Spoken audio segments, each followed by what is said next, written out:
2023 is definitely, I would say, a bust for the cycling industry. Well, what's 2024 gonna look like? Ooh, if I had a crystal ball, I so do not have a crystal ball, but I have some pretty good ideas what probably is gonna come out of 2024. Let's take a look after this. Welcome to I Know a Guy Bicycles, hanging out with a guy. This is As the Wheel Turns, So Do Days of Our Rides series. I will be covering topics of the industry as well as consumer views with my 30 years experience. If you like these videos, please like and subscribe. Hey, welcome back to I Know a Guy Bicycles. As the wheel turns, so do the days of our rides. Yeah, 2023, it's December, it's ugly, slow. Oh, how are we gonna survive? Well, looking at 2024, well, this is where a lot of companies are gonna kick back on their heels from the last year or so, and they're gonna have to try to figure out what they're gonna do. Well, big corporations like Trek and Specialized, it's a big ship, so it doesn't turn on a dime. But all the local little shops, like your mom and pop, independent bike dealers, they are turning on a dime as fast as they can to readjust for, well, the new trend. So I had this idea. Well, what does the AI think of 2024 and how the cycling industry is going to recover? Let's go over some of these bullet points that computer science has actually developed for us. Yeah, right here, right hot off the press. Yep. Yeah, talking about computers and they thinking what humanity's like, it's probably not very good. But anywho, what's 2024 going to look like for us? Well, the factors supporting the recovery is going to be three phases, that is suggested. The growth of demand of cycling has increased over the years, absolutely. We've talked about e-bikes and gravel bikes, commuting and infrastructures and so forth, but a lot of things still need to be addressed and worked on to get that product out there. Costs are really a burden, so this is where a lot of them have to go back to the drawing board and figure out what's going to be a cheaper outcome for newer bikes or newer products to get to the market. Well, the innovation and technologies, well, yeah, there's a lot of technology releasing of the higher end stuff like the fancy Slash or the new carbon from Specialized, but does that really trickle down to you and I, the general consumer that's buying bikes? Oh, hell no, that's for the top of the top of the top. So we're going to have to really readjust and try to figure out how we're going to get those people back in there. I'm just saying, for the last couple decades, they've been leaving the entry-level bike market completely alone. Basically, they abandoned it. So they're trying to resell and sell these $2,000 to $5,000 to $10,000 bikes over and over again to the same crowd of people. I'm sorry. Once you buy that one $10,000 bike, I don't think you're going to run out the door and buy another $10,000 bike.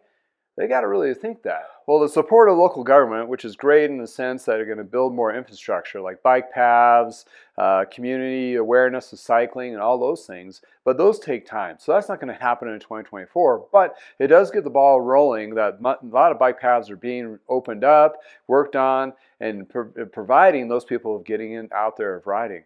A big surge in the cycling industry in the early turn of the century was back in, I believe, in New York, where they did open up a bike path lane where cycling had a big boom. Well, that's definitely a micro scale compared to what it is today and how many people have in the population in addition to who's getting into riding. Well, the cost of, cars and other things, people have driven down to start commuting on their bikes to save costs on gas and other things. So yes, government helping out those particular pathways and providing opportunities for people to actually do riding and make it more cycling friendly cities is definitely a win. Well, that's fine and dandy for a top three kind of thing, but what's the actual strategies of trying to recover the cycling industry? Well, I can't really compare it to 2000s or the 90s or even the 80s because we're in uncharted waters. The landscape is completely changed in the sense that it can't really put our thumb on this is going to be the go button or what needs to change to happen to increase because there's so many different dynamics, moving parts, from direct-to-consumer sales to Trek and Specialized having their own stores to a lot of other variables out there.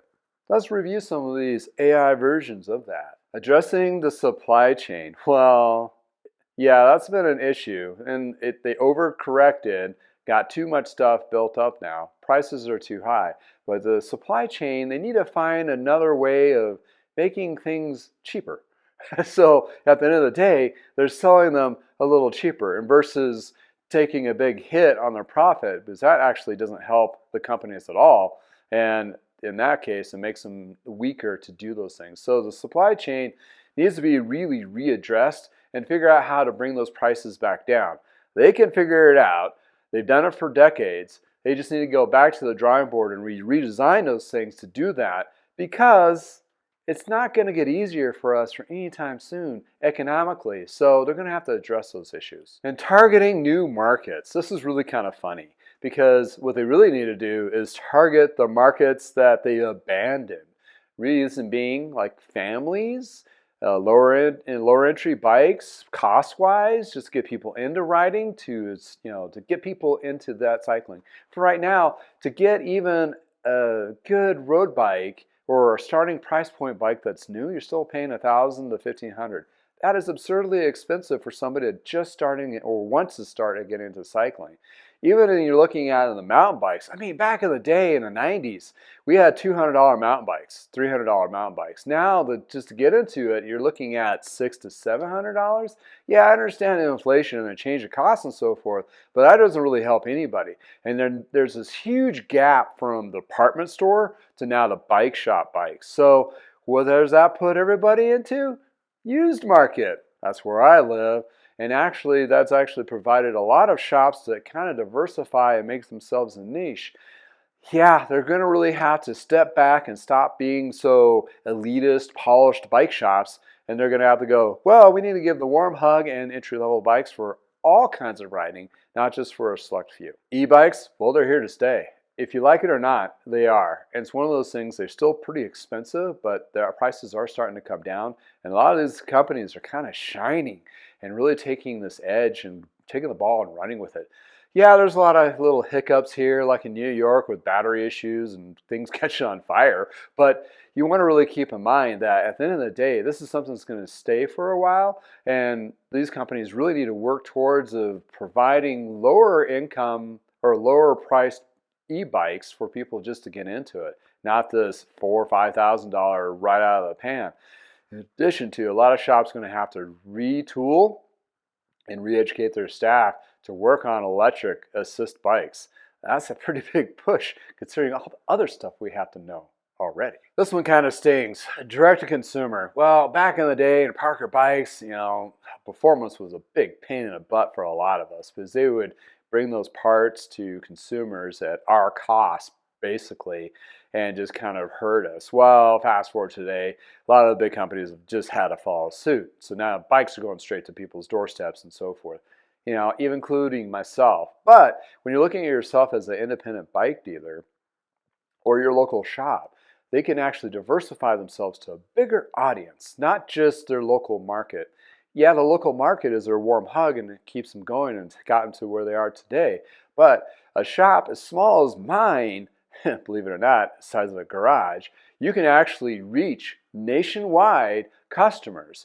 It's not just you have to pigeonhole yourself to that particular brands and type of style of riding in your area. You can actually open those doors to bigger avenues. Reason being, you tackle the used market. That's like I've done. And basically, I'm specifically just targeting road bikes. And if you're in a shop and you're like, I really want to get into mountain bikes or sell more mountain bikes and that kind of thing, or whatever kind of interests you have, when you open up the internet web, boom, you can sell on eBay, Bike List, Facebook Marketplace, Craigslist.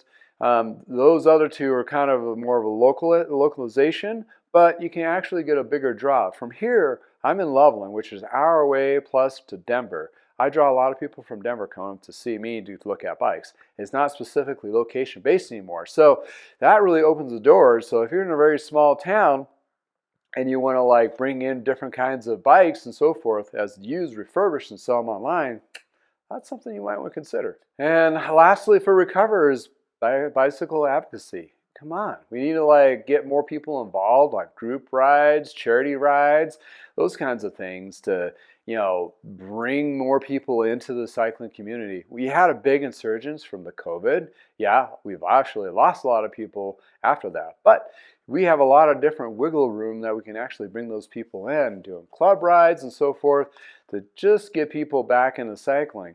And if you have inexpensive ways of people getting into riding as a bike shop perspective, or even with big guys, the companies having these bigger events, try to be, outreach and that kind of thing.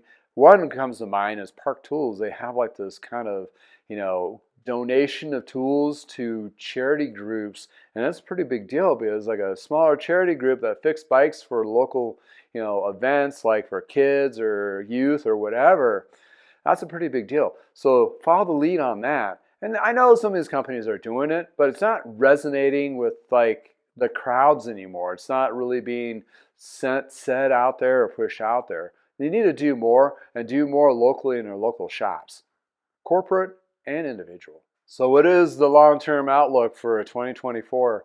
Well, it is going to be a slow grind. That's just going to be it. One thing after another has hit the cycling industry. We're now just digging out of it. Hey, for a consumer, there's always going to be, well, I would say there's going to be a lot more deals to be had. There's going to be some companies that are going to be struggling and may go under, unfortunately.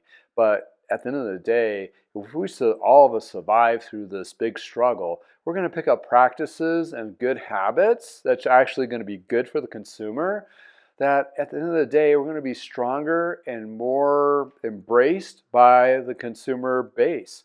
It's not going to be like this walk-in showroom elitist, and all I see is $5,000 bikes on the floor. It's going to be, well, what can I help you with? What are we going to find with? Going to listen to you. Not be so grumpy about you just bringing in some clunker to be worked on. Yeah, there's still going to be a few of those shops. They're going to be stuck with that kind of mentality. But it's going to open up a lot of doors or perspectives, because if they don't do these changes, a lot of these shops are not going to be around.